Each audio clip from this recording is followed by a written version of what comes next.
നമുക്ക് മുരിങ്ങക്കായ കറി ഉണ്ടാക്കിയാലോ? Pan America. Pan ചൂടാകുമ്പോൾ കുറച്ച് കടുക് ഇട്ട് കൊടുക്കാം, കുറച്ച് ഉലുവ. ഈ കടുകൊന്ന് വരെ ചൂടാക്കി എടുക്കാം. ഇനി ഈ കടുകൊന്ന് പൊടിച്ച് വെക്കണം കേട്ടോ. ഇനി ഇതിലേക്ക് കുറച്ച് വെളിച്ചെണ്ണ വെച്ച് നോക്കാം. വെളിച്ചെണ്ണ ചൂടാകുമ്പോൾ മുരിങ്ങക്കായ ഇട്ട് കൊടുക്കാം. നന്നായിട്ട് വറുത്തെടുക്കാം മുരിങ്ങക്കായ.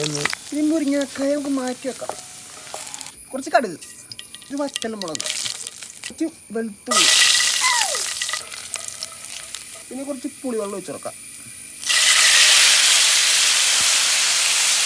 കുറച്ച് മഞ്ഞൾപ്പൊടി, കുറച്ച് മുളക് പൊടി മിക്സാക്കി കൊടുക്കാം കേട്ടോ. പിന്നെ കുറച്ച് ഉപ്പിട്ട് കൊടുക്കാം. അപ്പം ആദ്യം വറുത്ത് മാറ്റിയ കടുക് ഉള്ളിലുണ്ടല്ലോ, അത് തക്കാളി പേസ്റ്റ് ചേർക്കാം. കുറച്ച് വേപ്പിലിട്ട് കൊടുക്കാം. എന്താവും ഉണ്ട് നമ്മുടെ വറുത്ത മുരിങ്ങക്കായിട്ട് മിക്സ് ആക്കാം. സാധനം സെറ്റ് കേട്ടോ. എന്താണ് അവസ്ഥ? ചെറിയൊരു സൈഡ് ഡിഷ് പോലെ, അല്ലാണ്ട് കറി പോലൊന്നുമല്ല. സെറ്റായിട്ടുണ്ട്. നമുക്ക് ടേസ്റ്റ് നോക്കാം.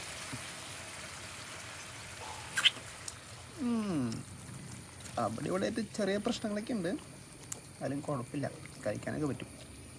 നമുക്ക് ചോറ് കൊണ്ട് കഴിക്കാം. അപ്പോൾ ബാക്കി നാളെ.